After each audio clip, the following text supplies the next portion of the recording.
kamu pasti genap di tahun ini atas kami. Tidak ada satu orang pun yang dilewatkan Tuhan, karena kekuatan itu sudah dicurahkan atas kami semua.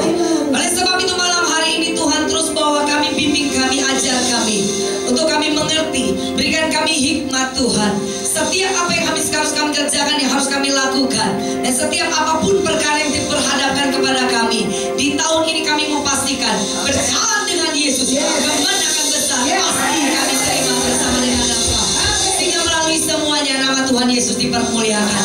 Terima kasih Bapak. Apapun yang terjadi dari awal sampai akhir, kemuliaan, kuasa, hormat, kemuliaan bagi Tuhan. Dan pujilah nama Tuhan di dalam nama Yesus. Orang percaya semua katakan. Duduk saudara. Shalom. Ada sesuatu yang saudara terima? Amin. Ini pujian profetik yang luar biasa semua loh saudara. Kalau saudara tadi nggak dapat apa-apa, saya aneh gitu ya. Ayo senggol kiri kanan, katakan dapat sesuatu. Oke ya. Dan kebetulan tahun ini memang tahun kemenangan besar. Tahun ini tahun kemenangan besar. Jadi kalau tadi pujian yang terakhir nomor 2, nanti disiapin ya Ibu Yeni. Nanti disiapin untuk nanti selesai khotbah kita nyanyi lagi lagu itu. Dan saudara, Tuhan taruh di hati saya bahwa tahun ini tahun kemenangan besar. Tapi tahun ini untuk mendapatkan kemenangan kita harus melalui satu proses penjarahan. Nah, proses penjarahan adalah saudara harus bergerak menuju kepada apa yang saudara harus ambil. Tidak ada kata santai-santai, dan saudara tidak bisa berkata bahwa ini adalah waktunya diam-diam dan berdiam diri. Dan saudara mengandalkan manusia lebih daripada Tuhan. Tahun ini tahun yang berarti untuk setiap orang percaya. Tahun ini tahun yang berarti bagi setiap orang percaya. Jadi hanya bagi orang percaya. Nah, tergantung bagaimana saudara mengupgrade kondisi iman saudara. Karena yang namanya kekristenan bukan bicara ibadah dan duduk bersama-sama seperti ini. Tetapi yang namanya kekristenan itu adalah mengalami satu keadaan yang setiap hari, setiap waktu menjadi lebih baik dan menjadi lebih dewasa dan berbuah-buah banyak. Amin. Dan saya percaya bahwa ketika saudara di tempat ini, kita coba belajar sesuatu malam hari ini saudara. Saya dapatkan ayat ini ketika kita masuk di tahun 2017. Ada 2 firman yang Tuhan taruh dalam hati saya. Tapi ini dua-dua belum saya khotbahin. Yang satu saya beri untuk seperti renungan saja untuk satu tim pasukan doa, dan mereka bisa tangkap. Itu ada di Keluaran 32. Itu PR saudara baca, bahwa di situ judulnya adalah anak lembu emas saudara. Artinya apa? Tahun ini jangan ada berhala apapun di dalam hati dan pikiran saudara yang melebihi Tuhan. Khususnya untuk apapun yang saudara alami, mungkin itu masalah, persoalan, keinginan, hawa nafsu, keserakahan kita. Mungkin yang namanya segala sesuatu yang kita harapkan untuk tahun ini, segala sesuatu boleh terjadi. Jangan sampai itu menjadi pusat pikiran kita lebih dari memikirkan Tuhan. Amin saudara. Nah, seperti bagaimana kalau saudara lihat anak lembu emas, kenapa dia bisa ada pada saat itu? Itu karena orang-orang itu, orang Israel kehilangan yang namanya pemimpin. Dan mereka merasa bahwa Musa kok nggak turun-turun dari gunung, padahal Musa lagi sembahyang. Alangkah baiknya kalau pemimpinnya lagi berdoa, jemaatnya juga berdoa, kan begitu ya. Tapi kan itu zaman Musa. Zaman Musa yang doa mesti pemimpin, jemaatnya nggak doa gitu loh. Jadi kalau pemimpin sudah didengarkan Tuhan, berarti jemaatnya tinggal terima hasil. Ternyata hari-hari ini banyak juga pasukannya Musa, tahu nggak? Bilang sama temanmu, bukan saya. Ya, bukan kita. Ya, itu zamannya Musa. Sekarang nggak ada, ini zaman akhir zaman. Semua anak-anak Tuhan sudah prajurit semua ya. Nah, itu zamannya Musa. Sehingga ketika mereka baru kehilangan wajahnya Musa gitu ya. Mereka kehilangan wajah Tuhan nggak bingung, tapi kehilangan wajahnya Musa mereka bingung gitu kan. Dan apa yang terjadi? Mereka mulai teriak-teriak, di mana itu Musa kok nggak turun-turun?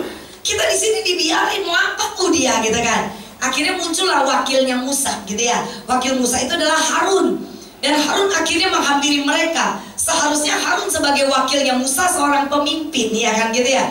Wakil dari seorang pemimpin berarti dia juga pemimpin.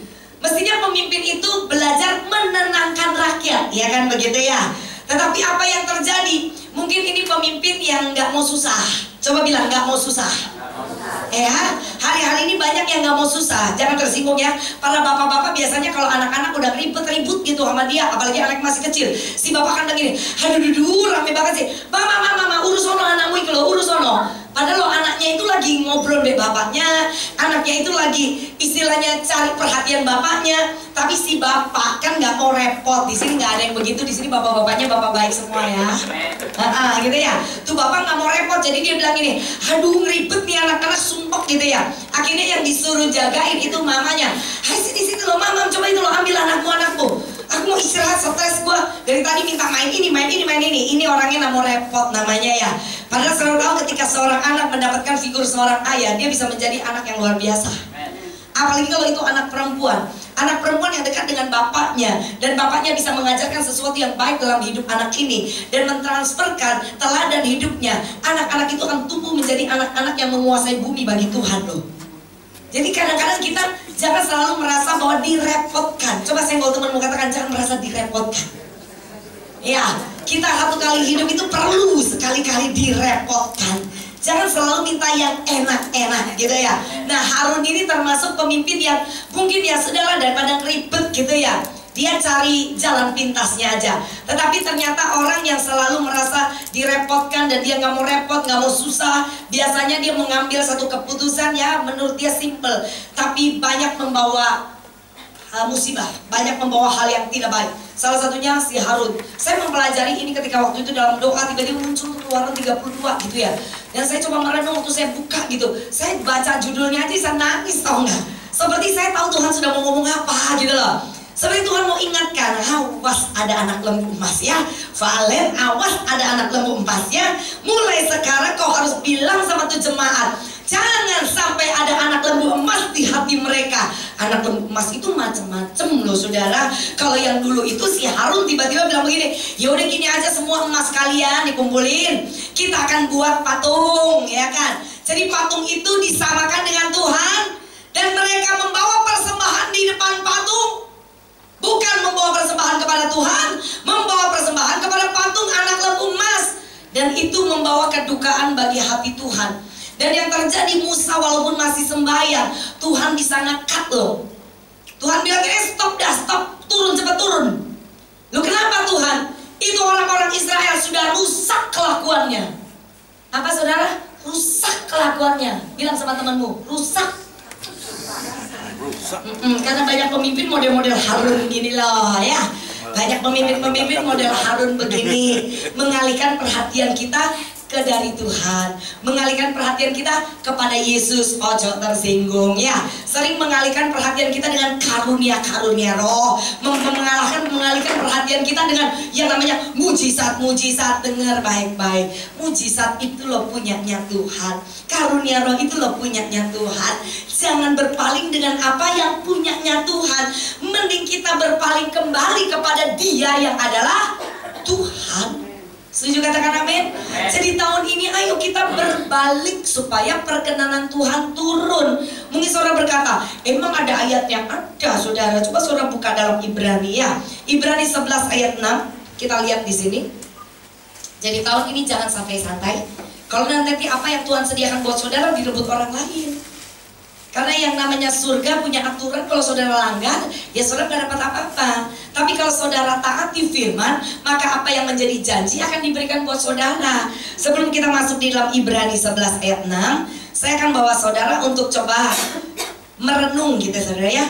Terkadang satu ketika kita datang sore seperti sekarang ini gitu ya, jalanan macet, ya kalau sore kan jalanan macet.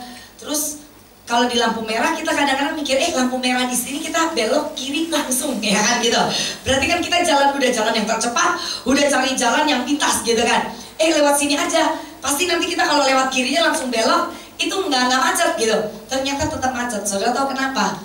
Karena kalau jam-jam pulang kerja atau berangkat kerja, itu yang namanya sepeda motor seperti belalang keluar kandang gitu. Jujur ya. Dan mereka lupa di mana mereka harus berhenti. Ya Pak ya. Jadi walaupun di situ belok kiri langsung, nggak peduli. Mereka pasti parkir semua di sana. Sekalipun kita mobil di belakang, den gitu ya. Mungkin mereka cuma noleh begini. Coba tabrak, kue sing bayar, kan nggak ya. Jadi nggak bisa, kita nggak bisa langsung.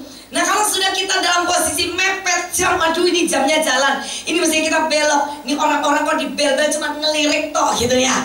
Saya kadang ngomong sama suami saya, ini orang orang-orang ini ngerti apa nggak sih ada tulisan di sana ya?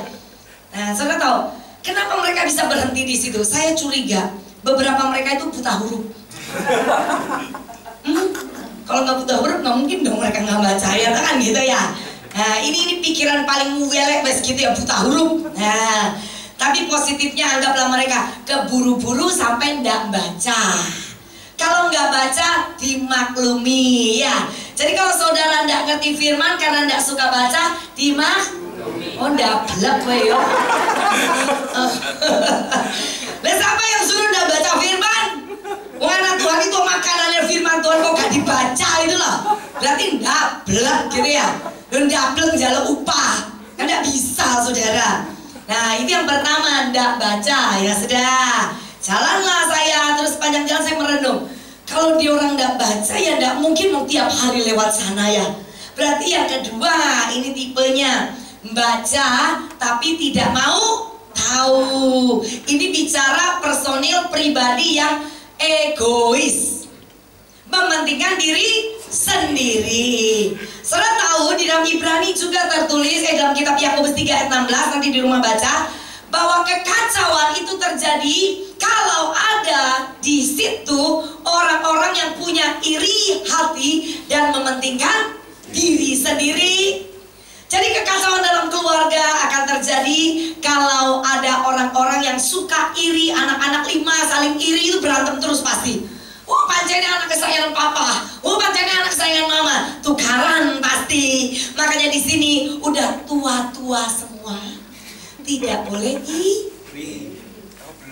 Setuju kan? Iya, yang iri bertobat. Nah, gitu loh. Nggak usah iri dengan milik orang lain. Karena saudara dan saya juga sudah punya yang disediakan oleh Tuhan. Yang lain mungkin sudah menerima. Kita bukan tidak menerima atau tidak ada, tapi belum menerima. Makanya tahun ini persiapkan diri untuk menerima. Setuju saudara ya? Newes menerima ngono ini kabeh. Sudah menerima gini semua ya. Kalau memberi biasanya gini kabeh. Beda, ekspresi wajah itu beda gitu loh. Kagum terpesona untuk menerima dengan tertekan kalau disuruh memberi, itu ekspresinya pasti kelihatan dari mimbar ketok kabeh. Ya saudara. Nah saudara, ini orang egois dan banyak orang egois hari-hari ini di rumah tangga banyak, di dalam keluarga kan suami istri bisa saling egois, makanya banyak yang berantem. Makanya banyak keluarga yang sudah di ujung perceraian karena masing-masing tidak mau mengalah, masing-masing mempertahankan pembenaran diri, bukan kebenaran, tapi pembenaran diri. Wah, aku memang benar kok, kamu yang salah. Yang satu juga nggak mau kalah, apalagi yang ngerti firman. Orang sih ngerti firman kadang-kadang lebih angel dikandani. Setuju katanya? Amin. Tapi pasti bukan saudara. Amin. Dan juga bukan saya. Setuju saudara ya? Walaupun aminnya rodo. Amin. Nanti kita pulang kita cek diri. Karena apa? Yang namanya ikut Tuhan setiap hari, kita harus terus cek diri saudara. Semakin hari harus semakin seperti Yesus, ya kan? Nah saudara, orang yang egois itu bukan hanya juga di rumah tangga saja, tapi di dalam gereja juga seperti itu. Orang-orang bahkan yang tidak punya kemampuan, punya iri hati dan mementingkan diri sendiri. Kalau lihat orang lain diangkat, mereka akan bingung dengan orang yang diangkat. Kemudian mulailah muncul gosip dan isu. Di sini nggak mungkin ada lah. Ngapain juga senggol-senggol lo jemaat kok ingin KB model ya? Ya gitu loh saudara. Biasa itu di gereja besar gitu kan ya. Nah itu gontok-gontokan dah. Oh siapa sih koordinator modelnya ini diangkat gini-gini. Sudah Alkitab sudah mencatat setiap orang yang diangkat jadi pemimpin itu adalah kedaulatan Tuhan. Orang itu punya kemampuan, tidak kemampuan, Tuhan kenal hatinya dia. Orang itu kaya atau miskin, kenapa kok dia harus jadi koordinator ini? Duit nggak ada, wajah tampang nggak ono, model pemimpin ini diangkat. Tapi orang ini sabar, lembut, dia apa-apain iki lembut cenderung bodoh ya gitu ya. Gitu ya. Nggak apa-apa. Yang penting Tuhan suka gitu loh. Tapi beberapa kan akhirnya komentar, model gini kok begini-begini ya saudara. Orang iri hati adalah orang yang tidak punya kemampuan. Kalau kau iri hati kepada seseorang, berarti kau orang yang tidak punya kemampuan. Kau adalah orang yang picik dengan segala kemampuan yang tidak bisa kau lihat dan tidak bisa memaksimalkan potensi dalam hidup saudara. Jadi orang-orang Kristen nggak boleh iri hati, karena iri hati akan mematikan potensi yang ada di dalam saudara. Kalau saudara lihat orang lain lebih baik, saudara lihat orang lain lebih maju, belajar kenapa orang itu bisa maju, dan saudara berusaha untuk mengupgrade diri masuk dalam level yang lebih tinggi daripada ngomongin orang. Saudara, lebih baik saudara memperhatikan diri sendiri dan mulai upgrade diri. Ayo senggol temanmu, katakan, gak usah ngomongin orang. Walaupun nggak ada di sini, nggak ada, tapi disenggol dikit nggak apa-apa, toh biar inget gitu loh ya. Nggak usah lah ngurusin urusannya orang, urusan kita loh gak entek-entek. Gak usah ngurusin Setuju ya saudara. Nah di situ terjadi yang namanya kekacauan, ada iri hati dan ada mementingkan diri sendiri. Itu tipe orang yang suka ngantri di situ. Saya tahu di sini nggak ada, di sini sudah bisa baca belok kiri langsung, berarti nggak boleh ada di sana gitu ya. Itu kalau sepeda motor saudara maklumin lah ya. Ya udah sepeda motor no. Tapi satu kali berapa hari saya diajarin Tuhan cuman urusan belok kiri langsung, itu diajarin 2-3 hari. Satu kali saya berangkat lagi, itu daerah lumayan lah, Dharma Husada Mas. Kemudian dari Dharma Husada Galaksi di sini, saya mau lurus mau ke Setorejo, mau ngisi 2 malam. Terus mau ke sana, tiba-tiba kan di sini ada satu jalan di perumahan Dharma Husada Lama yang untuk masuk langsung sana menuju ke Dharma Husada Emas dan Sutorejo, Mulyosari dan lain-lain. Tapi tiba-tiba ini kan 4 jalan, 2 untuk lurus, 2 untuk belok kiri apa? Jawab. Bendanya tuh buta huruf loh. Ya langsung kan gitu. Dan kita sudah ngantri di sini kan kita mau lurus. Ada satu mobil cukup bagus tuh mobil. Kalau lihat itu mobil berarti orangnya pasti orang terpelajar gitu kan ya. Wong sugih, wong elit gitu ya. Ojo mobilnya elit, orangnya kampungan gitu kan. Setuju katakan amin? Udah parkir dia di samping yang barisan ketiga, sedikit mepet ke barisan keempat. Yang seharusnya itu belok kiri langsung. Nah mobil-mobil di belakang mulai ngebel, den. Itu mobil tidak bergeming loh. Dia satu biji tok di situ sendirian engker gitu. Terus saya dengan suami gini, aduh tuh mobil pikir didik mana loh yo, mesti bel-bel orang gitu. Tetap dia bertahan. Mungkin dia mau bilang gini, ayo kuat-kuatan sopo, kuat-kuatan sopo. Nah mana saudara, sudah salah, dia mau tahu salah, saya kuat-kuatan. Iku gambarannya wong Kristen. Sudah salah, diajak ngomong Tuhan, tetap ngeyel be Tuhan. Itu gambaran orang Kristen, tapi bukan yang di sini. Setuju katakan amin. Di sini udah ada dari wajahnya kelihatan lemah lembut, beberapa lemah gemulai. Nah, dan apa yang terjadi? Tuh ada satu mobil mungkin kesal gitu ya. Ini kalau lihat kayak begini, ini benar-benar luar biasa. Kayak kita kalau berkelahi, warna ini mobil berkelahi gitu kan. Ini dia langsung nyelip ke samping gitu ya. Dia udah nekat aja, ada jalan kecil di situ karena dia mungkin juga buru-buru waktu. Dia nyelip gitu ya, berhenti sebentar dijejeri, langsung belek muni, den gitu ya. Wih, dapat saya gila, ngamuk saya gitu sama suami saya. Senang juga loh ndelok ngono itu. Kapan lagi nonton yang kayak begitu ya? Pendeta nggak punya hiburan. Dia jalan, langsung wus dia belok. Ini yang sudah salah, ternyata tetap gak gelem ngalah loh. Ngebel sisan, duin mau balas dendam. Tapi apa boleh buat, dia kan harus lurus. Kalau dia belok mungkin tuh kejar-kejaran. Terus sudah saya lihat dia punya plat mobil, saya guyon sama suami saya. Ini kamu isi doa malam. Tak delok nomor plat mobilnya. Sampaikan tolong di gereja, tak sikat tuh mimbar. Muagel kadang liatin. Apalagi ini anak Tuhan kok gak ngisi nih. Setuju katakan amin. Anak Tuhan itu kadang di jalan itu ngalah didik gitu loh ya. Ojo gulung disalib ngamuk, dia apa ngamuk gitu. Iku lo jalan rame-rame. Bukan milik kita pribadi. Kalau mau punya jalan pribadi, tuku dewe jalanmu, ya kan gitu ya. Kan jalan itu carinya aman sampai di tempat tujuan dengan selamat, ya Pak ya. Jadi malam hari ini bapak-bapak yang suka kalau disalib ngamuk terus salib-saliban, tobat toh. Setuju? Bapak-bapak katakan amin. Amin. Bapak-bapak, oh no pura. Oh no si bapak-bapak ngeliatin saya gini toh. Ngamuk toh po iya. Setuju bapak-bapak katakan amin. Amin. Nah saudara, ini gambaran saja. Jadi tipe yang seperti itu saya berharap tidak ada di sini. Itu yang membuat banyak kekacauan terjadi, termasuk kita, anak-anak Tuhan. Karena kita ini hampir nggak pernah baca firman. Oke, saudara datang persekutuan doa, tapi saudara bisa menyerap khotbah saya, itu berapa persen? Menurut penelitian, pengkhotbah terbaik, kalau dia khotbah yang terbaik loh, khotbahnya rinci, gak pencolotan kayak saya. Rinci, ada A, B, C, D, kalau ya. Itu yang terbaik sih, pinter aja loh. Menurut penelitian, jemaat pulang hanya bisa bawa firman 2%. 2%, halo? 2, coba tangannya 2. Oh, Ahok kamu. 2% ya kan gitu loh. Coba bayangin kalau yang khotbah model saya pencolotan, saudara tidak konsentrasi, pulang lo dapat apa, ya kan gitu. Jadi untuk saudara bisa lebih pandai memahami yang namanya sebuah kehidupan yang sebenarnya, tuh firman Tuhan dibaca. Ini ngomong ketemu saudara wolak-walik loh, ngomongnya baca. Tapi amennya di sini sampai di rumah apa? Ya udah maklumin, ya maklumin. Karena kita pelupa, bilang lagi sama temenmu, karena pelupa maklumin. Gak apa-apa wes ya. Tapi iman tidak bisa tumbuh ketika saudara tidak baca firman. Saudara tidak bisa memenangkan perkara besar kalau di dalam saudara tidak penuh firman.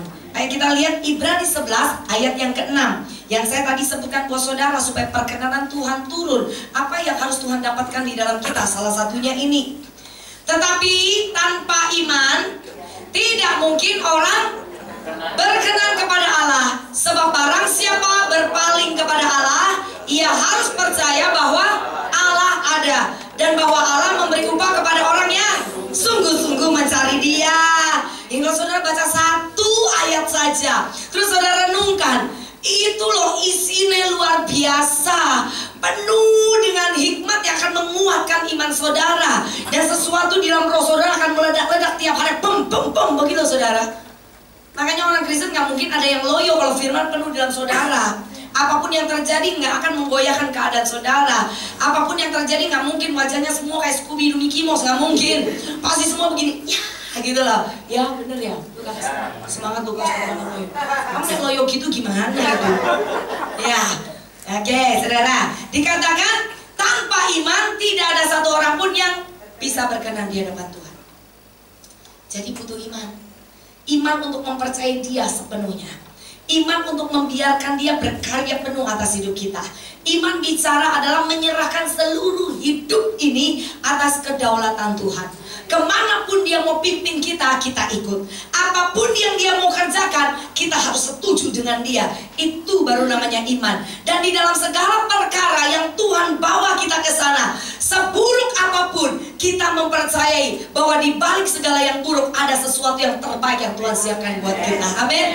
Itu iman. Contoh iman adalah Abraham dikatakan bapak orang beriman. Dan saudara lihat ketika dia dikatakan bapak orang beriman, nggak langsung mencok gitu, langsung oh lahir beriman. Enggak saudara, ada ujian-ujian yang dia lewati. Salah satunya ketika datang perintah, waktu dia masih ada di Ur Kasdim, Tuhan perintahkan dia untuk pindah ke satu negeri yang dia tidak tahu tempat itu apa dan di mana.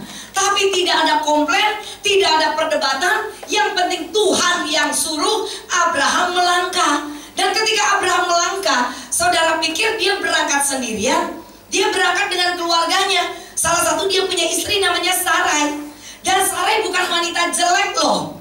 Sarai bukan wanita yang biasa loh. Alkitab mencatat Sarai itu wayu saudara. Nah biasanya mau ngayu kan senengin yang salon sih. Masa jalan panas-panas gitu ya, komplain mestinya ya kan gitu. Tapi tidak ada komplain loh. Kalau sudah baca Sarai nggak ada komplain. Dan tidak ada cerita bahwa Sarai komplain. Ketika Abraham harus berangkat, kalau menurut satu kisah kehidupan yang sebenarnya, mungkin Abraham bilang gini, Mimi, ayo kita pindah tempat. Mau kemana? Nggak tahu Tuhan yang suruh. Ayo melo ayo. Sudah stop. Si Sarah langsung beresin pakaian dan sebagainya. Dan dia bilang, ayo Pi, berangkat. Kalau punya suami, punya istri begini, irungnya mekrok berdino saudara. Ini yang namanya istri. Oh popo, ya wes ayo. Mi, bilang, ini hemat loh Mi ya, kita lagi kurang loh, ojo belanja baju terus loh ya. Iya Bi, wow, suami tambah giat kerja untuk memberikan pakaian istrinya ya toh. Nah, atau misalnya suami bilang gini, wes Mi, ojo kumpul-kumpul be koncomu Mi, nanti rusak Mi, di rumah aja Mi. Oh, kalau sekarang lain, istrinya kan jawab gini, aduh Bi, aku berangkat kerja kan iso sampai malam, aku di rumah sendirian, masa tengah-tengah dewek ngene ya, aku lungo lah, maklumi lah Bi, gitu. Tapi Sarah enggak. Kalau misalnya si Abraham katakan, sudah ya Mi, kamu di rumah saja, jangan suka pergi-pergi kumpul gitu, rusak nanti. Itu ibu-ibu nggak rohani loh, di rumah aja, ikut arisan apa nanti uang habis loh. Kalau Sarah pasti jawab gitu, oh gitu ya, ya wes, kamu no. Kalau ada istri begitu, percayalah tuh bapak-bapak langsung hidup semuanya. Setuju katakan amin? Setuju ya Pak ya? Ini bapak nggak berani bilang amin ini, apalagi yang bawa istri gini semua. Gak apa-apa deh, gak apa-apa. Yang penting istrinya tobat gitu kan ya. Nah, makanya di dalam Alkitab 1 Petrus 3 ayat 6, ayat 1 sampai 6 itu bicara tentang istri. Ayat yang ke-7 bicara tentang suami, ya kan? Nah, di ayat yang ke-6 di situ ada nama Sarah disebutkan. Seperti Sarah yang tunduk kepada Abraham, seperti tunduk kepada tuannya. Nah, Tuhan menganjurkan kita juga harus tunduk kepada suami seperti itu. Nah, Sarah ini wanita yang tunduk. Kalau seandainya pada saat itu Abraham yes sama Tuhan, tapi Sarah no sama Tuhan, kira-kira apa yang terjadi? Berantem. Dan tidak akan pernah ada kata di Alkitab berkata Abraham menjadi bapak orang segala, bapak orang beriman. Nggak ada. Dia akan menjadi manusia biasa. Dan Sarah namanya juga tidak tertulis di dalam Alkitab. Ternyata apa yang membuat Tuhan menyebut dia orang beriman dan memberikan upah kepadanya, memberikan perjanjian dalam seluruh kehidupannya sampai keturunan tidak terbatas seperti kita hari ini keturunan Abraham, itu hanya karena Abraham adalah orang yang taat, tetapi dia punya pasangan hidup juga sepakat dengan dia. Jadi suami istri tahun ini sepakat toh. Woi, suami istri. Tapi yang belum punya ojo golek-golek. Ya, yang suami istri tahun ini sepakat. Amin. Mulai berdamai berdua. Nanti pulang berdamai suami istri. Ojo satu minta A, satu minta Z, Tuhan bingung sing di. Lah saudara, sepakat. Suami istri sepakat. Serius, saya juga dapat itu. Saya dengan suami lagi banyak diskusi untuk sepakat tahun ini kita harus ada satu terobosan untuk akhir tahun. Tapi itu masih rahasia saya. Itu untuk kesaksian saya tahun depan. Dan itu butuh benar-benar kekuatan iman yang disatukan satu keluarga, saya, suami, dan anak saya. Saya nggak bisa cerita transparan untuk sesuatu. Ada beberapa orang mempertanyakan pertanyaan yang saya tidak bisa jawab dan saya tidak mau jawab. Saya akan bilang gini, itu rahasia gitu ya, itu rahasia gitu. Dan mereka bilang gini, hai lah Bu cerita, itu rahasia karena susah saya ceritakan. Nah, tahun depan saya baru bisa cerita gitu loh. Nah, tahun ini sampai akhir tahun itu adalah target saya dengan keluarga. Tahun lalu kita sudah ngomong bahwa kita akan alami terobosan ini. Kalau saudara mau tanya saya, bisakah melihat dengan mata jasmani tahun ini di akhir tahun itu akan terjadi? Tidak mungkin. Secara mata jasmani, melihat kondisi kami, melihat kehidupan kami, yang kita bilang terobosan akhir tahun, tidak mungkin terjadi. Tapi saya sudah tahu Tuhan itu seperti apa. Saya kenal siapa dia. Kalau itu hak saya, akan saya dapatkan. Tapi kalau Tuhan bilang tidak, saya juga tidak akan kecewa. Tapi minimal mencoba. Kenapa? Daripada di tempat kau berdiri kau mati, kau masuk ke kota juga mati, lebih baik kau ke tempat musuh untuk mengambil bagianmu. Siapa tahu kau hidup di sana. Daripada menang-menangan toh ngene-ngene toh.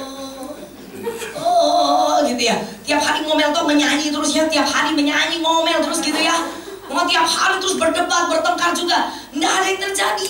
Minimal mulailah bangkitkan iman saudara, lihat sesuatu yang tidak pernah kau lihat dan kau harus percaya kalau bersama dengan Tuhan kau pasti dapat. Amin. Saya was lemparnya nih sampai gak nangkep tak gantung gelandes kudu. Iku sampai keringetan kabeh ayu-ayu percuma kuwi. Ben khotbah mulai masih basah kuyup. Nah iki jemaat iso koyo nonton wayang golek ngene to. Pegel ngerti ya. Nangkap sesuatu nggak saudara? Tahu ini aku bum gitu loh saudara. Itu iman nggak bisa lagi. Jalan gitu. Yang naik jet itu loh wes akeh. Walaupun mungkin dari 1000 orang, 5 yang pakai jet yang wus itu yang super cepat. Yang lainnya, ya bareng ngondel ya, bareng ngondel ya. Kan yang ngondel lebih banyak. Nggak apa-apa, monggo ngondel, monggo. Sampai pegel kakimu ya. Orang 5 ini sudah sampai di tujuan. Semua dia ambil, bahkan bagianmu pun dia ambil. Nah kan itu jenengnya hoflok bin goblok. Betul betul. Iya, sudah tidak bisa santai lagi. Setuju katakan amin? Saudara boleh persekutuan doa setiap hari, tapi di dalam itulah saudara bangkitkan iman saudara. Bukan untuk duduk menikmati firman. Saudara tidak disuruh untuk jadi penikmat firman. Saudara disuruh dengar firman, lakukan firman. Amin. Penikmat firman lo sampai botak lo hak tinggal apa-apa. Sing botak aja tersinggung. Oh iya, akeh sing botak. Maafkan saya.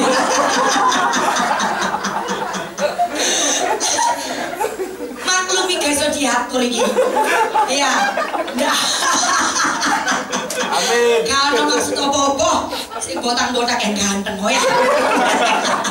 Kok keseneni bojomu ya, Bre? Nah, saudara, dikatakan apa? Harus punya iman. Nah, Abraham punya itu.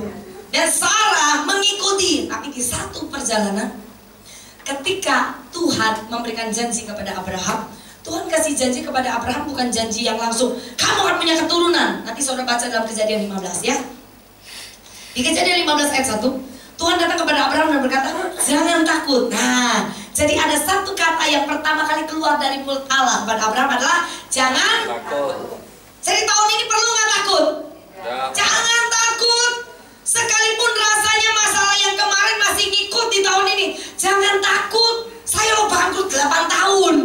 Ya yang ya, 8. 2 kaki meja, cukup kuat kan? 8 tahun bangkrut itu sembahyang 8 tahun. Apa hari ini berdoa besok terjadi? Iman itu nggak bekerja seperti itu. Tuhan terus akan bawa dalam satu level tertentu. Sampai ketika Tuhan buka pintu, boom, itu pintu yang aslinya. Itu sejak itu pintu dibuka, nggak bisa ditutup lagi. Jangan minta pintu sing cili-cili, buka tutup mana, pegel, kesel, ngomong kiri kanan, kesel you know. Makanya wajah orang Kristen merana. Kenapa? Berkat masalah. Jangan. Satu kali bom itu bunyi bang gitu ya. Saudara dapat, yang lain langsung mengalir. Terus nampani saudara. Itu tidak akan berhenti. Ojo, gak apa-apa wis Tuhan titik-titik. Tuhan gak oke, sering tutup mana. Tuhan besok mangan opo. Jadi Tuhan makane, ojo hoflok. Iya saudara. Jadi kalau hari ini masih seperti, jangan minta cepet-cepet. Ada persiapan iman untuk saudara menerima yang terbaik. Supaya setelah menerima, berkenan di hadapan Tuhan. Amin. Yang penting itu membiarkan perkenanan itu turun. Dan hanya bisa didapatkan ketika saudara punya iman yang maksimal. Iman yang tidak punya lagi ketakutan. Karena iblis tidak pernah tinggal diam. Setiap hari dia akan bergerak. Dan ketika Tuhan bilang jangan takut, Tuhan mau ngomong apa lagi? Aku ini perisaimu. Kalau saudara lihat perisai, itu modelnya yang kayak gini nih. Ini model perisai. Nih ya, yang bendera-bendera ini perisai. Biasa dipakai untuk tameng kan, untuk perang toh. Biasanya cuma satu kalau orang berperang. Peng ya gitu loh saudara. Maklum mantan taekwondo ya. Nah saudara, satu perisai, satu pedang. Itu cuma depannya aja. Tapi kalau tadi ada kata-kata dikatakan barisan belakang aja Tuhan jaga. Berarti depan, belakang, kiri, kanan, atas, bawah tidak akan pernah bisa terjamah. Karena kuasa darah anak domba sudah menundungi saudara dan saya. Beri tepuk tangan doa Tuhan Yesus. Haleluya. Oleh sebab itu tidak usah khawatir untuk tahun-tahun ini, tahun depan. Apapun yang terjadi, kalau berjalan dengan Tuhan, satu titik nanti pasti selesai. Bukan cuma selesai, yaitu tadi yang saya bilang, taruh dalam roh saudara. Kalau pintu sudah dibuka, itu kalau sudah gerucuk ke saudara, tidak ada bisa berhenti.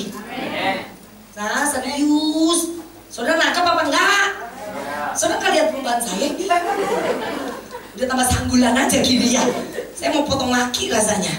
Kata anak saya, jangan, tunggu saya selesai kuliah baru mau potong rambut. Ini kan pengen ide ya sebab botak saya di sini. Karena waktu saudara mau gulung nggak bisa.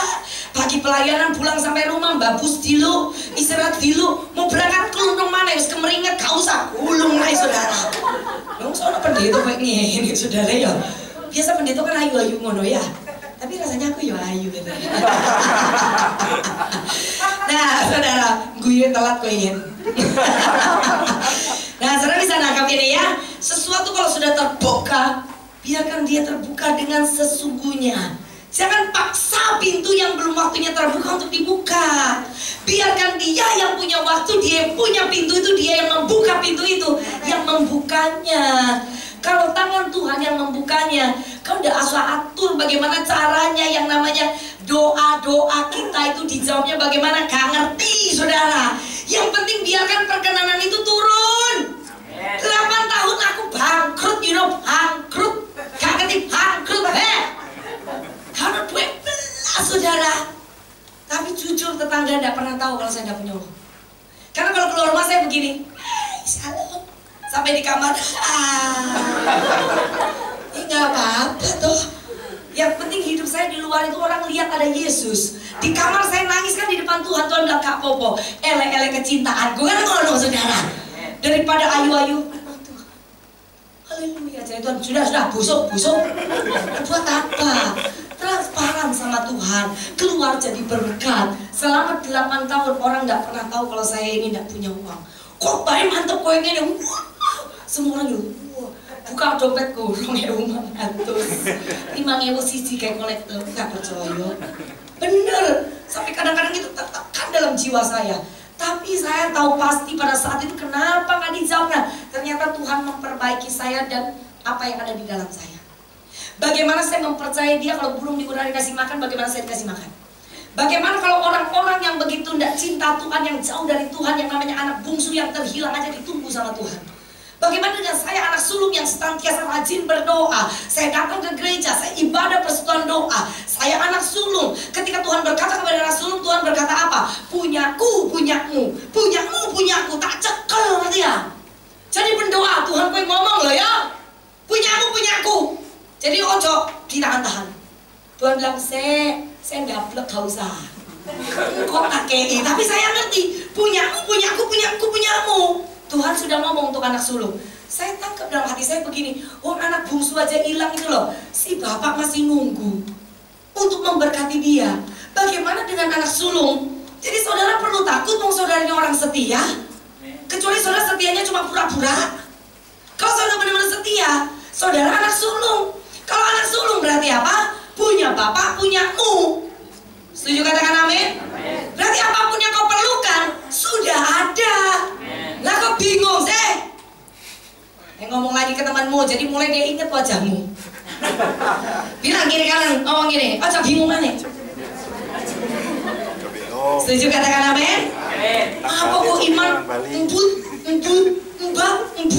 kau kapal selam. Bilang, mas meneh, ini mana? Suwi-suwi kelar-kelar.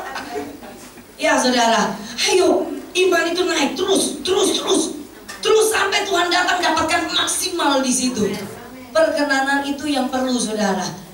Cerita tentang perkenanan, saya lagi ada berkat baru. Ih, cincinku hanya. Makanya sengaja tak nginin. Ini mutiara, lumayan lah saudara ya. Dan ini asli, cincinnya asli. Coba ngomong. Ini ada ceritanya saudara. Ini cerita, makanya saya ngomong kalau perkenanan itu sudah turun saudara. Kadang apa yang bahkan kita nggak pernah doakan Tuhan sediakan. Ini lucu ceritanya. Saya punya tetangga, dia itu cucu pendeta. Kalau ke rumah saya, dia biasa ngantar anak sekolah, terus pulang masih ayu. Nanti jemput lagi kan. Masalahnya kan ibu-ibu naik ngumpul gak ayu tuh piye gitu ya. Nah dia tuh suka lengkap. Sudah dia dandan, dia pakai perhiasan tuh mesti lengkap. Kalau misalnya hari ini dia datang, itu emas kuning apa? Dari telinga, leher, gelang itu kuning semua. Cincinnya kuning semua. Nanti kalau dia pakai berlian semua. Tapi yang aneh ketika saya lihat dia pakai emas gitu, saya tidak tertarik. Ketika saya lihat dia pakai berlian, saya juga nggak tertarik. Hari itu saya nggak terpikir. Nah satu saat dia datang ke rumah saya, dia pakai lengkap mutiara. Warnanya agak yang hitam-hitam itu ya. Lebih mahal katanya. Terus waktu saya lihat gini, ini anak ini, ibu muda ini, wajahku rada bule-bule gitu. Jadi tambah didandan, tambah diperlengkapi dengan perlengkapan itu. Ya ibu-ibu perlu perlengkapan ya. Ngomong bojomu ya. Kalau dia belum ada kok yang doakan dong gitu kan. Nah Saya terus lihat gini, aduh Ayune, saya taruh dalam hati saya, duh Tuhan, satu saat aku mau beli lengkap, antingnya, gelangnya, antingnya, kalungnya, sama cincin. Dia nggak pakai gelang kan? Ah, udah, saya taruh dalam hati saya, kapan-kapan aku mau beli. Mau si pendeta gak oleh tuku ngono. Selama ini saya gak tuku-tuku ngono-ngono di kayak bohong.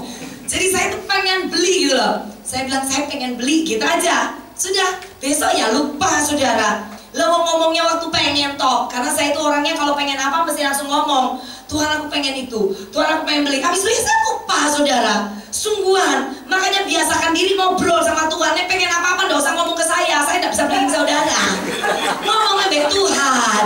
Saudara jalan gitu ada es krim, saudara ngomong itu Tuhan pengen tuku es krim. Ngomongnya kenapa? Ngobrol seperti bapak. Siapa tahu tiba-tiba saudara melangkah 5 langkah.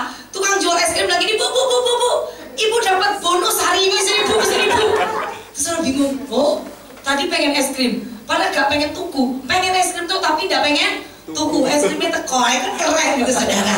Itu hidup kerajaan surga. Itu kehidupan kerajaan surga. Jangan bilang itu yang namanya nyonyo, bukan. Itu kehidupan mujizat sehari-hari saudara. Nah sudah selesai saya pergi ke Ambon. Waktu saya pulang ke Ambon, hari yang terakhir saya dibawa ke namanya Pulau Mutiara. Memang itu pabrik mutiara, istilahnya yang benar-benar mutiara dari laut kan. Punya pemerintah juga, dijaga banyak tentara di situ.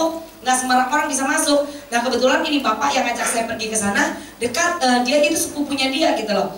Kok pas sampai di sana dia tanya, kau punya mutiara bagus tidak? Ini ada ibu pendeta, kasih dia 1 gitu kan. Model-model bahasa Ambon gitu ya, bahasa hari-hari. Terus si bapak ini bilang gini, waduh ini kita tidak ada panen. Dalam hati saya, kenapa tidak panen? Tidak panen berarti tidak ada mutiara. Pendeta punya pengharapan dapat mutiara. Sampai sana nggak ada mutiara. Saya dikasih yang benjol-benjol gitu kan. Waktu dikasih yang benjol-benjol kan nggak ada harganya kalau sudah yang benjol-benjol. Segitu si bapak itu rodok sungkan, dan jangan. Masa pendeta aku kasih yang jelek begini gitu. Ya tidak ada lagi. Ya sudah, terus istrinya keluar gini. Ibu, dia bilang gitu. Nanti saya kalau datang ke Surabaya saya bawain ibu. Saya biasa kalau datang saya bawa 1 kotak 1 keranjang begitu. Ibu pilih saja. Batin saya sungkan dia suruh pilih gitu. Kalau langsung kasih gitu, langsung saya sikat cepat gitu. Tapi kalau suruh pilih, saya agak sungkan juga. Tahu diri dikit lah ya. Nah sudah. Waktu saya pulang mungkin di bapak rodok sungkan gitu kan. Dia tanya sama istrinya, mungkin istrinya kan sering dapat dari saudara sepupunya tuh mutiara. Sudah cepet pilih 1 apa, kasih Bu Valen apa. Saya dapat 1 mutiara gitu kan. Bu Valen ini simpan. Terus saya masuk, apa? Sudah, kan waktu dia mau tidak dapat mutiara. Itu ada mutiara sudah. Oh iya, makasih. Sampai di rumah saya buka, bulat mutiara. Mau diapain ini? Masa langsung ditempel di sini kan? Nggak mungkin. Saya pikir saya mau bikin cincin. Tapi saudara tahu, waktu untuk pergi ke toko emas saja nggak ada saudara. Bukan nggak punya uang loh. Nggak bisa pergi, nggak mikir juga kalau mau model mutiara mau dibuat cincin. Kalau sudah buka-buka laci, aduh kok nggak dibuat. Satu saat suami saya bilang gini, masukin di tas supaya kalau berangkat itu ingat. Saya taruh tas, seminggu ya di tas udah pergi ke toko emas. Lalu pelayanan mau ingat mutiara. Kecuali jangan tersinggung lagi. Nih bapak-bapak ono wake kepala pelontos kabeh ngono. Biar saya ingat uyuk yang selongnya koyo mutiara. Mungkin begitu ya kan. Tapi nggak ingat, saya udah nggak ingat sama sekali. Saya balikin lagi, taruh di kotak lagi. Ya udah saya lupa juga lagi gitu. Loh kok pas kemarin Desember gitu ya, ada 1 ibu itu di sebuah gereja. Nah ini gereja lagi bikin yang namanya Natal Pekerja, jumlahnya 500 orang. Nah kemudian saya isi di situ. Ada 1 ibu, dia juragan, memang jual mutiara, dan dia sudah masuk ke pemerintahan dan sebagainya gitu loh. Nah dia sumbang ke gereja itu untuk door prize-nya itu 25 mutiara untuk Natal, nanti untuk tutup tahun tambah 10 lagi, plus 1 yang namanya hadiah utama, mutiara dikelilingi dengan berlian. Aduh sayang, 31 malam saya pulang kampung. Kalau saya hadir di situ saya punya urapan khusus untuk mengambilnya. Masalahnya saya nggak hadir gitu. Saya senggol-senggol suami saya. 31 orang belian nih, gitu ya. Terus suami saya suka nyonyo, aku. Saya ngomong gitu ya. Biasa tau kalau pendeta ngomong begitu kan biasa. Masa ngomong gini, aduh paling nggak dapat. Kita itu nggak punya iman namanya. Kalau bilang gini, kalau saya datang mesti dapat loh. Wah itu bahasa iman, sudah dapat nggak dapat nggak ngurus. Pokoknya ngomong dulu ya gitu ya. Nah hari itu dibagi door prize selesai. Ibu gembala terus yang terakhir dikalungin. Nah tinggal 1, dia bilang tadi malam saya buat ini ada 2 kalung, karena dia juga buat sendiri. Ini 1 kalung saya waktu mau berangkat, saya sudah pikir nih mau kasih pendeta yang khotbah. Tapi waktu dia keluar, waktu di mobil dia bilang begini, tapi saya kepengen kalau bisa hari ini yang khotbah Ibu Valen Tuhan. Dia nggak tahu saya khotbah. Saya pengen Ibu Valen yang khotbah Tuhan. Saya ketemu dia 1 kali 2 bulan yang sebelumnya di retreat. Dia punya masalah, konseling sama saya sebentar, kira-kira setengah jam, saya tinggal pulang. Jadi 1 kali tatap wajah, bayangin 1 kali tatap wajah saya ada di hatinya dia. Hati-hati sudah natap saya dari tadi, ya. Sudah natap saya dari tadi, tau nggak? Itu tatap saya cuma setengah jam loh, saudara. Tuhan bisa ingat-ingat ini, Bu Valen, itu bahaya, saudara. Makanya hidup dalam perkenanan supaya punyamu nggak tampil gitu loh. Ngerti ya? Nah, terus dia bilang, aduh ini Bu Valen. Tapi kalau nggak ada Bu Valen juga nggak apa-apa deh. Saya kasih sama pendeta yang khotbah. Pokoknya menurut dia yang khotbah gitu kan. Sampai di tempat dia lihat di depan, Ibu Valen, oh dia senang kan. Terus dia kesaksian. Terus saya dikalungin. Nah, namanya orang dikalungin, saya nggak tahu bentuknya. Ada berapa model gitu ya. Ada berapa mutiara, saya nggak lihat. Dikalungin aja saya sudah salting, tahu nggak? Dan hati saya, wih, ini mutiara yang kedua. Tapi kan belum lengkap. Baru di kalungnya aja. Nah, waktu pulang ada satu ibu, istrinya diaken gitu. Dia salamin saya, dia bilang, ih Bu Valen, kau dicinta Tuhan. Nah, dia juga dari Ambon datangnya. Kau dicinta Tuhan bener-bener. Saya bilang, amin. Loh, ini sungguhan loh. Kalau dia kasih ke ibu gembala, biasa kan itu orang tua rohaninya dia. Tapi kalau dia kasih pendeta, saat sebut namanya dan dia tidak tahu kamu khotbah, berarti kalungmu itu Tuhan yang kasih. Oh iya. Terus dia bilang, kau tahu dia punya mutiara nggak ada yang murah loh. Ini kalungmu ini loh, mutiaranya 1 biji, kalau itu 1 juta. Itu udah ada 5 biji. Oh, baru saya tahu loh ada 5 biji. 5 biji itu udah 5 juta, belum kalungnya. Dalam hati saya, ini nganggur jemaat ngitungin apa kalungnya pendeta. Bayangin saudara, saya tahu kayaknya dia terpesona gitu ya. Bahaya bisa pindah ke dia gitu kan. Saya biasanya akan berkati, saya pergi. Kalau ngomong sama anak Tuhan, hati-hati. Kalau dia sudah begitu, kalau dia doa dalam hati, nanti kemurahan akan turun, saudara akan buka. Itu bahaya ya. Jadi hati-hati kalau ngomong sama anak Tuhan yang punya iman, hati-hati. Makanya saudara miliki iman yang penuh, amin. Itu bisa menarik kekayaan bangsa-bangsa, bahkan yang di leher temanmu bisa pindah. Nah, selesai besok ternyata departemen wanitanya undang saya lagi di gereja yang sama. Nah, saya ada di situ lagi gitu kan ya. Wah, itu ibu nongol, saya nggak tahu dia duduk di belakang. Saya khotbah kesaksian seperti tadi. Saya bilang, puji Tuhan, saya sudah ada mutiara yang saya akan bikin cincin. Nah, sekarang Tuhan sudah tambahkan kalung buat saya gitu kan. Waktu saya selesai khotbah turun, itu ibu datang ke saya langsung digandeng. Bu Valen, berarti betul ya, itu Tuhan yang suruh ya kasih Bu Valen, benar loh Bu Valen. Waktu saya mau berangkat di sini cuma Ibu Valen, berarti itu kalung benar ya buat Ibu Valen. Iya, saya pengen punya, tapi saya juga sudah lupa. Dia bilang, tapi belum lengkap ya Ibu. Ya memang, nanti saya bikin tuh cincin saya. Tidak usah, nanti saya kirim lagi. Oh, saya bilang, tidak usah. Oh, jangan, nanti saya kirim. Dalam hati saya, yes. Dia masa saudara, oh iya gitu. Ketot, nyoh tenang. Saya bilang, sudahlah, tidak usah. Dia bilang, jangan, nanti ya. Oh, thank you, God bless you gitu ya. Saya terus waktu pulang saya senggol suami saya, gila lengkap akhirnya, lengkap saya gitu ya. Benar saudara, dititipin ini anting sama cincin ini. Tapi yang lain saya tidak pakai saudara. Kalau saya sambulan begini, pakai mutiara kayak emak-emak bercanda. Karena wajah saya ini pas-pasan untuk pakai mutiara.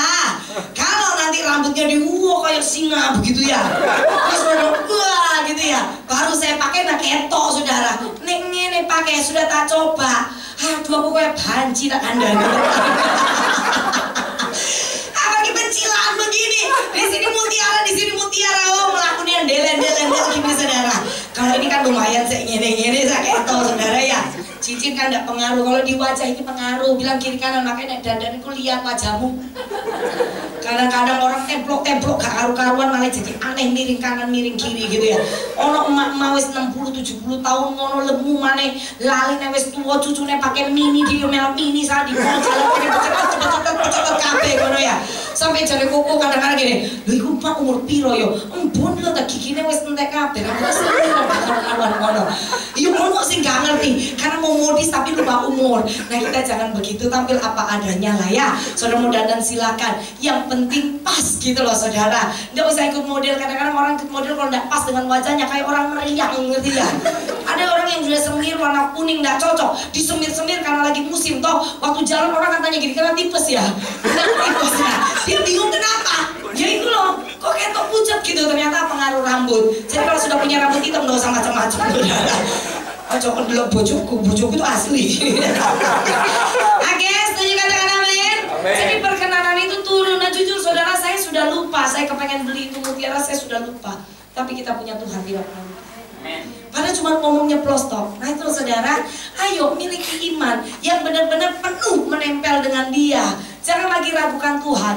2017 adalah tahun kemenangan besar. Amen. Saudara harus nempel erat dengan Dia, bergerak dengan Dia. Kemanapun Dia tuntun, tinggal ngomong iya saja. Saudara akan lihat, ketika Dia bilang ke kiri, ketika Dia bilang ke kanan, kau tidak pernah tahu loh di ujung jalan kiri itu ada sesuatu yang Dia sudah sediakan di sana.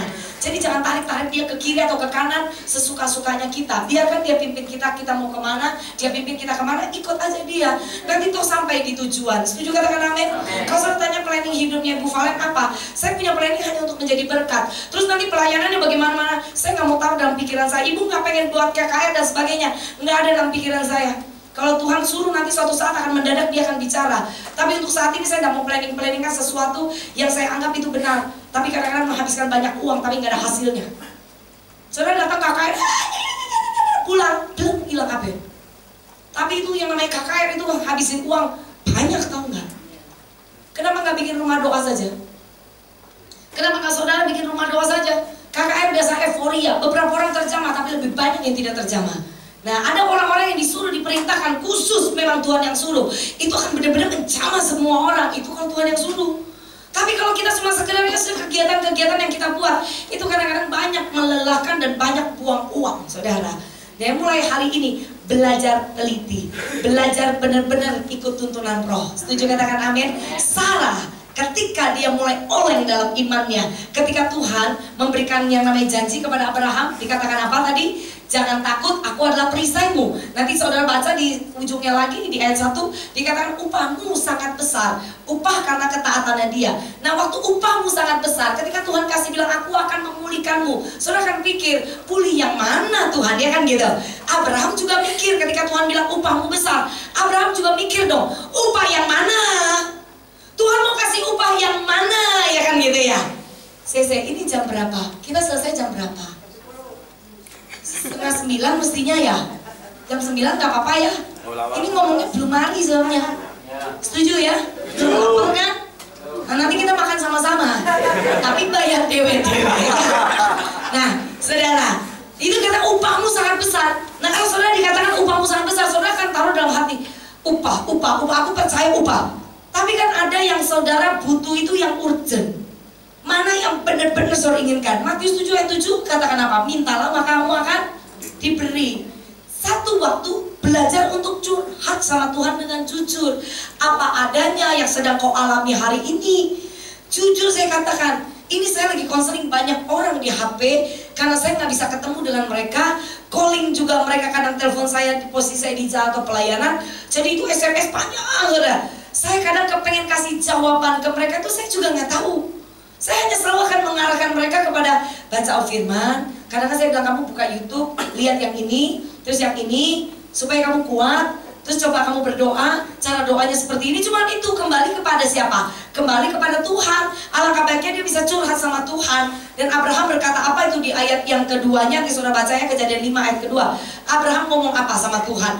Dia bilang, oh berkat apa yang akan kau berikan kepadaku? Aku ini akan mati tanpa punya keturunan. Nah, jadi ceritanya sebelum Tuhan melepaskan janji kepada Abraham tentang anak, Abraham curhat Jadi nggak ada kisahnya Tuhan langsung gini, kamu akan punya anak seperti bintang di langit banyaknya. Belum. Nah ayat ini yang sering terlewatkan di ayat kedua itu. Ayo muncul no, timbang nganggur. Kejadian 15. Kejadian 15. Tuh kan, sampai ngantuk deh. Guyon, kok pulang kepahitan. Kejadian 15 ayat 2. Abraham menjawab, ya Tuhan Allah, apakah yang akan kau berikan kepadaku? Karena aku akan meninggal dengan tidak punya anak, dan yang akan mewarisi rumahku ialah Eliezer orang Damsik. Itu ayat 3. 3. Lagi kata Abraham, engkau tidak memberikan kepadaku keturunan sehingga seorang hambamu nanti menjadi ahli warisku. Dia curhat, aku nggak butuh uang loh Tuhan, aku udah kaya. Aku nggak butuh istri, Sarah udah cantik dan dia penurut Tuhan, ya kan? Tapi aku butuh anak. Ngomong langsung to the point, gak usah muter-muter gak karu-karuan. Mau ke Jakarta aja, wow, udah muter gak karu-karuan gitu ya. Oh Tuhan, Engkau tahu bagaimana isi hatiku. Tuhan, sudah to the point, to the point. Coba, apa? Ujungnya pasti gini, uang Tuhan. Loh gampang tinggal ngomong Tuhan, aku perlu uang, selesai toh. Tuhan, aku butuh, Tuhan Kau tolong aku kuat untuk aku bisa menyikapi suamiku. Dan aku berdoa, Tuhan zaman supaya ada perubahan. Gampang sih, gak usah menyerah. Oh, Tuhan, Kau tahu isi hatiku, tiap hari aku sakit hati. Saya tahu to the point, to the point, to the point. Bilang kiri kanan, to the point. Muter aja karu-karuan kayak kereta api gak nyampe-nyampe ya toh. Itu loh, dia langsung ngomong. Nah ketika dia ngomong, Tuhan baru bales ngomong lagi. Kalau kita curhat, kita dapat jawaban. Kalau nggak pernah curhat, mau minta jawaban gimana? Belajar to the point. Itu salah satu doa yang berkuasa. Harus jujur dan to the point dengan Tuhan. Jangan seperti orang-orang munafik bulat tae. Tuhan itu loh, kita nggak ngomong aja dia tahu. Tapi kalau kita ngomong, dia tahu. Ketika kita ngomong ke dia, berarti kita menaruh kepercayaan kepada dia. Amin. Kalau kau curhat ke saya, berarti kau percaya saya. Loh saya lo nggak punya apa-apa. Ngomong ke Tuhan, Tuhan kau percaya, dia akan memberikan kepercayaan itu padaku. Nangkep? Halo? Yang di sini amin? Aja dulu. Yang di sini amin? Ini semangat, yang di sini amin? Mbak amin, pekerja KB. Ayat selanjutnya, yang terakhir, habis pulang. Yang terakhir. Nah, tetapi datanglah firman Tuhan kepadanya demikian. Orang ini tidak akan menjadi ahli warismu, melainkan anak kandungmu. Dialah yang akan menjadi. Nah, dia sudah curhat. Pertama Tuhan kasih dia berkat tanpa yang namanya spesifikasinya. Tapi ketika dia curhat, Tuhan kasih jawaban.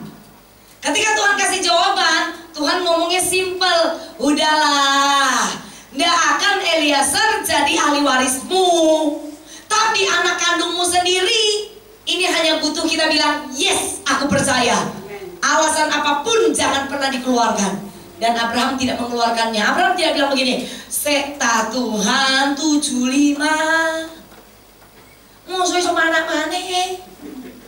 Enggak. Abraham cuma simpan di dalam hatinya, pasti punya anak, selesai. Waktu dia ngomong ke Sarah, Sarah mikir, kising gendeng bojoku apa Tuhan. Nah makanya butuh itu tadi.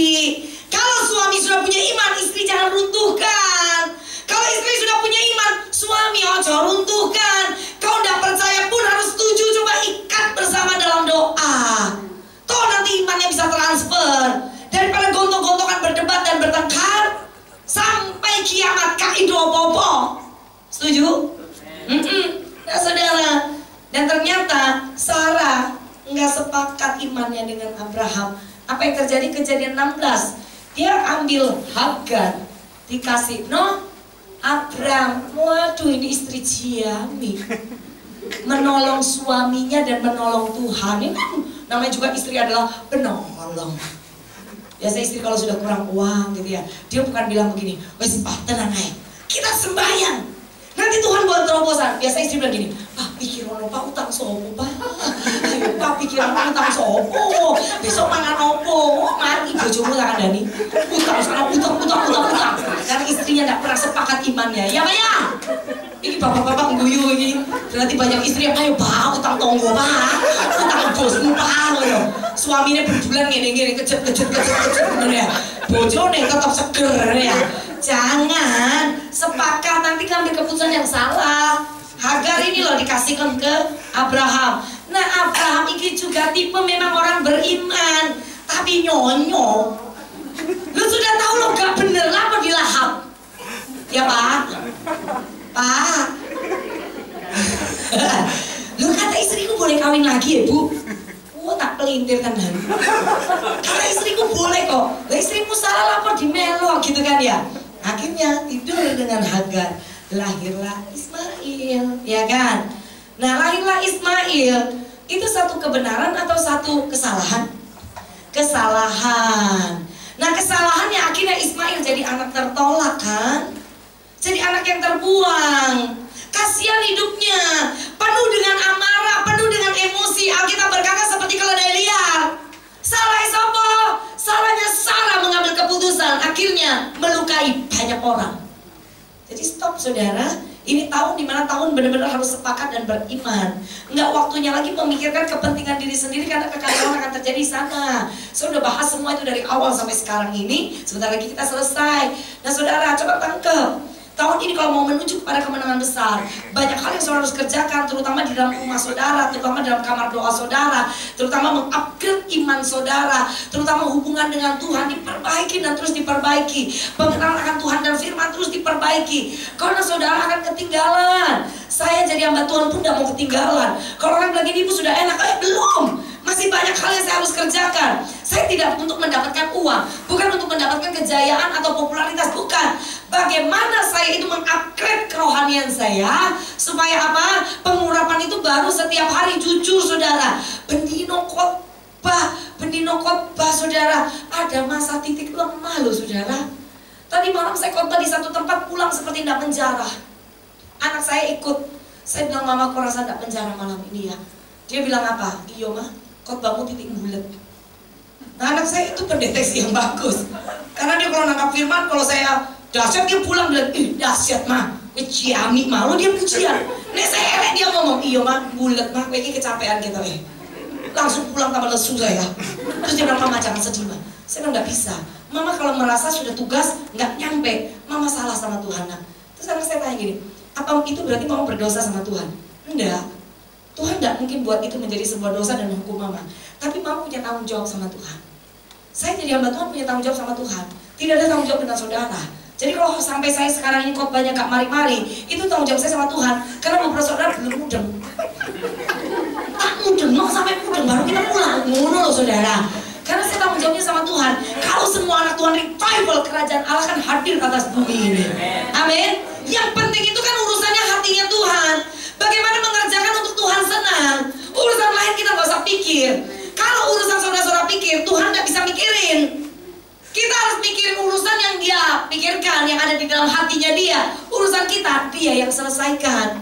Setuju katakan amin?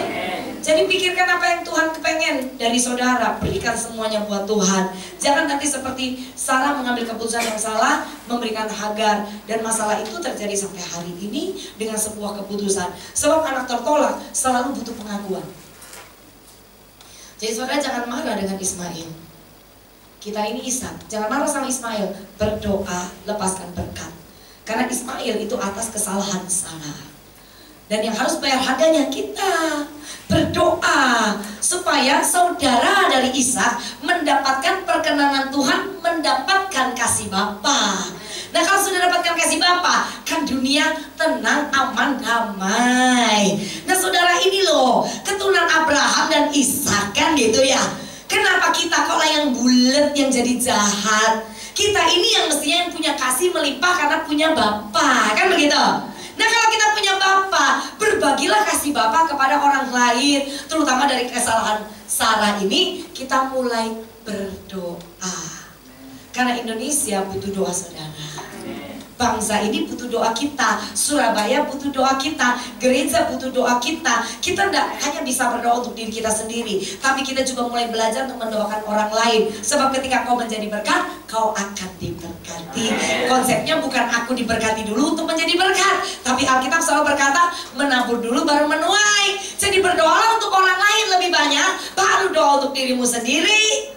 Setuju katakan amin. Dan doa untuk diri sendiri taruh di tempat yang paling ujung. Yang pertama bangsa, kota, dan saya yang untuk kita taruh paling ujung. Ojo doa punya kita 1 jam selesai, mau doa yang lain kesel. Doa yang lain terakhir kita. Sekalipun doa kita cuma sederhana, nanti Tuhan itu loh yang mengaplikasikan sendiri. Dia ngerti saudara. Amin. Satu kesaksian boleh? Kamu belum 8:30. Ya boleh ya. Saya dengar dari satu cerita ibu, dia punya anak itu ternak babi. Ini juga hamba Tuhan. Anaknya itu dikasih kepercayaan peternakan babi bapaknya. Ada di Gunung Bromo. Terus tiba-tiba ada telepon tahun ini, dari Timur Leste minta benih bibit bayinya babi yang terbaik. Jadi itu yang namanya bayi babi, itu akan dikirim ke Timur Leste. Nah dalam perjalanan babi itu tidak boleh stres ternyata. Kalau babi stres mati. Bilang kiri kanan, babi stres mati. Ya, maka jangan stres kok mati. Ya. Nah ini kalau babi stres mati. Akhirnya nih babi-babi singkat cerita udah dikirim. Ternyata harus dikirim ke Kupang dulu. Nanti baru pindah lagi kapal kemana, sampai ke Timur Leste katanya mereka gitu ya. Dan tapi dalam perjalanan waktu sudah pindah ke kota ini ternyata yang namanya surat tiba-tiba nggak ada, izin ini nggak ada. Jadi babi ini udah dipindahkan ke beberapa kota. Nah dari Surabaya si papinya dia telepon gitu loh. Udah tuh babi-babi dikirim balik lagi aja. Kalau dia dibawa putar-putar nanti dia stres. Nah ternyata pencolotan itu yonjal bikin stres loh saudara. Makanya ojo pencolotan kemana-mana, tertanam gitu loh saudara ya. Ojo mencolot kono mencolot kene, sibuk stres saudara. Golek pendeta iki besok, golek pendeta iki didoano 5 orang 1 minggu, bingung nubuatannya beda kabeh. Terus saudara yang mana sing genah ngono ya, makane ngawurmu iku. Akhirnya saudara dibawa pulang, dicek-cek belum stres gitu kan. Belum stres ya sudah diurus-urus, singkat cerita 1 minggu apa 2 minggu apa sebulan gitu ya. Sudah oke, harus dikirim. Ternyata babi sing cili-cili mulai gede. Dan tetap harus kirim karena sudah dipilih itu. Dalam perjalanan mati 1. Jadi tinggal 9. Ternyata babi itu beratnya rata-rata sudah 40 kilo. 80 kilo babi ini. Kerangkengnya 40 kilo. Lah bingung saudara. Ini babi-babi kemudian harus dinaikkan kapal. Dinaikkan kapal, ternyata yang ngambil babi ini mau hemat mungkin. Kapalnya cuma 1. Nah tuh babi sak keranjang gede gitu dari besi gitu ya. Dinaik no. Kira-kira perjalanan berapa meter? Kapalnya pecah. Babi ini muabot. Kapalnya pecah, dari darat dilihat orang gitu loh saudara. Dilihat orang. Akhirnya mereka teriak, itu babi nih. Akhirnya beberapa nyemplung. Nah ini anak yang si hamba Tuhan ini yang pegang perusahaan ini waktu di Surabaya, waktu pengiriman dari sana telepon, Pak kita hari ini mau kirim, Papa doa loh ya. Nah podo-podo orang percaya gitu tau. Nah anak ini terus ngomong sama papinya, Pipi ayo Pi kita sembahyang. Itu babi-babi udah mau dikirim ke Timur Leste, kita sembahyang. Nah ini si mami waktu kesaksian bilang begini, ya anak itu namanya orang kerja kan doa gak bisa bagus, menurut dia gak bagus. Doanya cuma begini katanya, Tuhan tolong babi-babi kami supaya mereka bisa sampai ke Timur Leste dengan selamat. Ngono tolong doane. 1 kalimat singkat cepat padat. Ternyata apa yang terjadi? Kapal itu pecah di jam yang sama ketika anak itu berdoa. Di sana pecah kapalnya itu jam 12. Mereka di Surabaya doanya jam 11. KJ kan 1 jam. Di NTT itu 1 jam. Itu pecah. Yang aneh karena mereka itu difoto. Tuh babi kan berat. Mestinya kan kelelep kabeh sih mati toh. Yang aneh mereka bisa lihat tuh babi bisa berenang. Jadi ngambang semua bisa berenang. Lah akhirnya ditangkap sama mereka. Tuh babi selamat semua. Bayangin tuh babi bisa berenang. Kalau enggak Tuhan kasih sayap gak bisa berenang dia. Dan selamat toh. Akhirnya ada si WL tadi juga ngomongnya begini. Iya, sebab tahu nggak ibu-ibu kenapa tuh babi bisa berenang dan mengambang? Karena lemaknya banyak. Jadi yang gemuk-gemuk kalau nyemplung kolam renang nggak bisa renang kok jauh gede, mesti ngambang. Itu katanya dia. Saya mah nggak percaya, kelelep kowe tak ada takut ya tambah kelelep gitu ya. Nah ini guyon. Tapi waktu dia kesaksian saya juga guyon sama Tuhan di hati saya. Saya tiba-tiba mereka sesuatu saya juga geli gitu. Yang saya ngobrol dengan Tuhan saya bilang gini. Lah yo ngerti lah wong babine itu babi sudah tahu dipelihara oleh hamba Tuhan. Dia tahu yang pelihara dia orang benar, orang kudus. Dan ini babi-babi sudah ngalamin banyak kelepasan. Kan ketika hamba Tuhan itu berdoa di kandang babi, mereka dengar, oh kita tiap hari didoakan, ya kan gitu lah. Keren babi ternyata daripada kita anak-anaknya. Dia ngerti gitu loh. Nah, dan mereka karena tinggal di tempat orang benar, itu bukan babi-babi yang kerasukan setan 2000 itu bukan. Ini babi yang sudah dilepaskan. Jadi ketika mereka masuk di sana, mereka ingat mereka sudah didoakan. Mereka berusaha untuk selamat, itu yang penting. Karena mereka tahu mereka di tangan orang yang benar, didoakan mereka ngambang berusaha. Orang Kristen sudah tahu di tangan yang benar, kelelep tambah lelep dewer. Gitu ya. Waktunya sudah kita angkat ini yang namanya sayap kita, tangan kita, kekuatan. Untuk kita jangan mau dilelep, berenang sampai ke tujuan bersama dengan Tuhan. Setuju, katakan amin. Beri tepuk tangan buat Tuhan Yesus. Haleluya. Ayo bangkit berdiri. Salam kiri kanan, katakan, jangan lebih pintar babi daripada kamu. Ya, sedikit ketempela saya dengar itu juga. Oh, sebab bisa berenang, kita nggak bisa berenang. Ayolah berenang dalam masalah dan sampai ke tujuan bersama dengan Tuhan ya. Tuh babi dalam masalah bisa berenang sampai akhirnya selamat 99 di foto lucu-lucu lupu-lupu, saudara. Saya cerita anak saya bilang gini, minta satu mah. Saya bilang mau apa? Pelihara mama. Oh, cok. Pelihara koyang, ya apalagi babi lah. Ya kan di Amerika lagi musim tuh Pinky Pig ya kan gitu. Anak saya kepengen satu, saya bilang enggak. Pelihara dia aja susah apalagi babi ya kan gitu. Bener loh, pelihara suami aja susah apalagi babi. Tapi suami bukan babi loh ya. Nah, haleluya, itu tuh mata semua yuk. Bantu saya tuh lagu saya nggak terlalu hafal. Kemenangan. Saudara, pujikan lagu ini dengan iman. Ini adalah benar-benar yang namanya profetik tahun ini. Kita pasti menang. Tahun ini kita pasti menang. Yuk sama-sama berjuang, selesaikan 2017 lebih baik daripada tahun 2016. Supaya saudara muncul sebagai saksi-saksi Tuhan. Punya banyak kesaksian menceritakan kedahsyatan Tuhan dalam hidup kita. Haleluya. Haleluya, haleluya. Terima kasih Tuhan.